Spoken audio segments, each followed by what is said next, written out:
உங்கள் favourite TV ஷோக்களை இனி miss பண்ண தேவையில்லை. ZEE5 இல் முற்றிலும் இலவசமாக காணுங்கள். இங்கேயும் எப்பொழுதும். கட்டையில போறவன் அசலை விட அதிகமா வட்டியை கட்டியிருக்கேன்.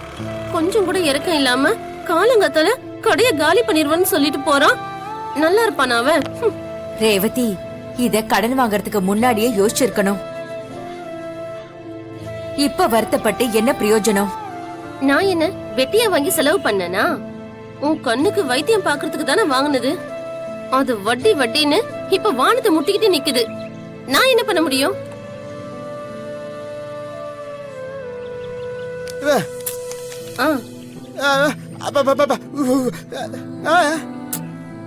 உனக்கு எதுக்கு அதெல்லாம்? போ போய் வேலைய பாரு.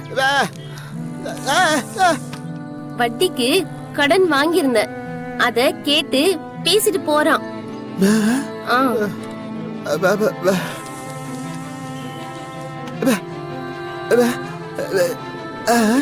உனக்கு எதுக்கு இதெல்லாம்? விடு.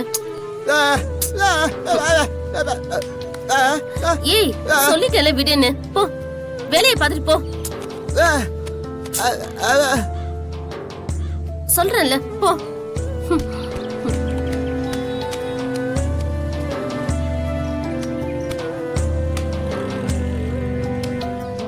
இவன் வேற.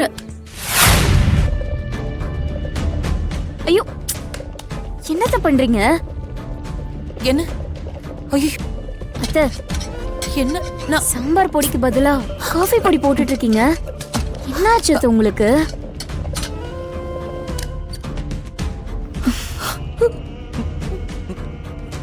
அத்தை,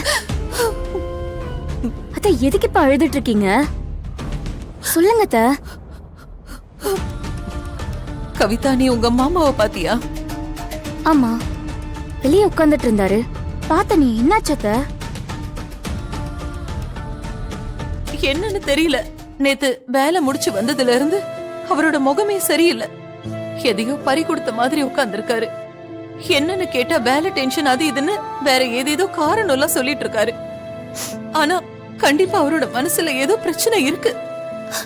அவர் என்கிட்ட மறைக்கிறாரு. ஆமா அத்தை, மாமா ஏதோ ஆழமா யோசிச்சுட்டே இருக்காரு. கவலையாவே இருக்காரு. என்னன்னு கேட்டேன், ஆனா எதுவுமே சொல்லல. அதனாலதான் நானும் எதுவுமே கேட்கல. உனக்கு ஒண்ணு தெரியுமா? அவரை நம்பி மட்டும்தான் நான் இந்த வீட்டுக்குள்ள வந்தேன். வசதி வாய்ப்புங்க எப்படி இருந்தாலும் ஒரு நிமிஷம் கூட அவர் எனக்கு கஷ்டம் கொடுத்ததே இல்ல. என்ன அவர் உள்ளம் கையில வச்சு தாங்குவாரு. ஆனா அவர்கிட்ட இருக்கிற ஒரே ஒரு பிரச்சனை என்னன்னு தெரியுமா? தனக்கு என்ன பிரச்சனை வந்தாலும் அதை வெளியில சொல்லவே மாட்டாரு. எல்லாத்தையும் உள்ளுக்குள்ளேயே வச்சுக்கிட்டு அப்படியே புழுங்குவாரு. அவர் அதை எப்படியாவது சரி பண்ணிட்டு தான் சொல்லணும்னு வைராகியத்தோட இருப்பாரு. அந்த பழக்கம்லாம் அவருக்கு இன்னும் மாறல. அவர் மனசுக்குள்ள ஏதோ பெரிய கவலை வச்சிருக்காரு கவிதா. அது என்னன்னு தெரியல. நான் கேட்டாலும் சொல்ல மாட்டேங்கிறாரு. என்ன, அவர் கஷ்டம் ஏன் கஷ்டம் இல்லையா? அத்தை, இங்க பாருங்க அத்தை, நீங்க அழாதீங்க. இங்க பாருங்க. என்கிட்ட சொல்றதுக்கு என்ன? அப்படி என்ன பிரச்சனை? ஒருவேளை அது என்கிட்ட சொன்னா அந்த கஷ்டத்துல என்னால பங்கு போட்டுக்க முடியாதுன்னு நினைக்கிறாரோ என்னவோ. எனக்குன்னு அவர் மட்டும் தானே இருக்காரு கவிதா. அத்தை, இப்ப என்ன அத்தை? ஆமா கவிதா, ஆமா. அம்மா அப்பா பெத்த பிள்ளைங்க மருமகளுங்க பேரன் பேத்தின்னு ஒரு பொண்ணு சுத்தி 1000 பேர் இருந்தா கூட கட்டின புருஷனுக்கு இணையா யாருமே வர முடியாது. எல்லாரும் எல்லாரும் அவருக்கு அப்புறமா தான். ஏன்னா கடைசி வரைக்கும் நம்ம கூட வரப்போற ஒரே ஒரு உறவு அது மட்டும்தான். எனக்கு எல்லாமே அவர் மட்டும்தான்.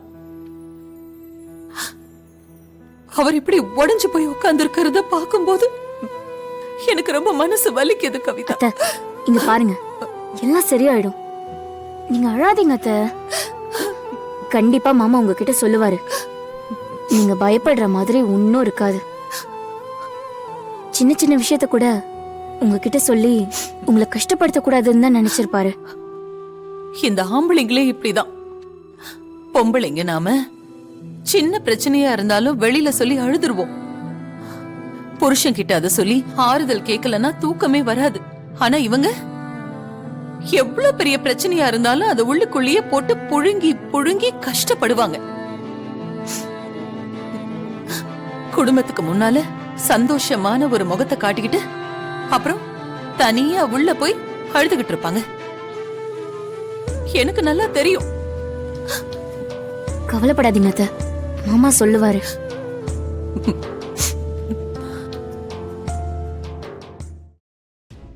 சிவராமன், இதுல உங்களோட சேலரி, பிஎஃப், அட்வான்ஸ், மத்த எல்லா டீடைல்ஸும் இருக்கு. எல்லாம் கரெக்டா இருக்கான்னு செக் பண்ணிட்டு இதுல ஒரு சைன் பண்ணிருங்க.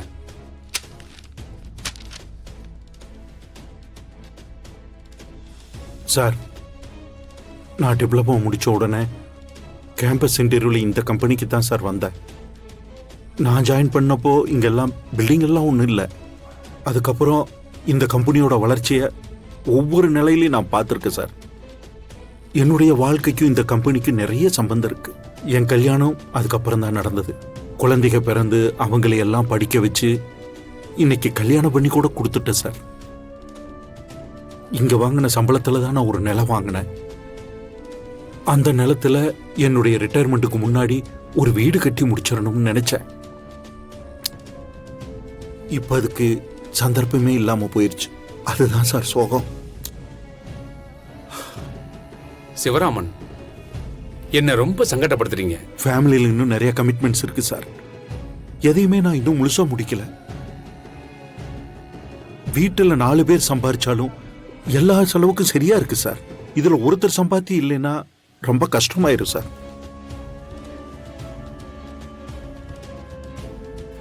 சார், எனக்காக ஒரு உதவி பண்றீங்களா? சொல்லுங்க. எம்டி கிட்ட நான் பேசினா பேசுறதுக்கு ஒரு சந்தர்ப்பம் வாங்கி கொடுங்க சார். சிவராமன், அவர் ரொம்ப டென்ஷனான ஆளு. அவர்கிட்ட பேசுறதுல ரொம்ப கஷ்டம். சாரி.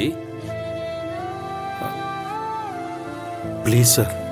சிவராமன், நீங்க என்னை விட வயசுல மூத்தவர். நீங்க இப்படி கெஞ்சுறது எனக்கு ஒரு மாதிரி எம்பரசிங்கா இருக்கு. அது இல்ல சார். இன்னைக்கு நான் இந்த வேலையை தக்க வச்சுக்கலைன்னா நாளைக்கு என் பொண்ணு கல்யாணத்துக்காகவும் குடும்பத்துக்காகவும் 4 பேர்த்துக்கிட்ட கையேந்த வேண்டி வரும். என் நிலைமைய புரிஞ்சுக்குங்க சார். ப்ளீஸ் சார், எப்படியாவது எனக்கு ஒரு அப்பாயின்மெண்ட் வாங்கி கொடுங்க. சரி, உங்களுக்காக ஒண்ணு பண்றேன். இந்த வாரம் இல்ல அடுத்த வாரம் சார் நம்ம ஆபீஸ்க்கு வருவாரு. அவர் இங்க வரும்போது நான் உங்களுக்கு இன்ஃபார்ம் பண்றேன். பட் ஒரு கண்டிஷன்.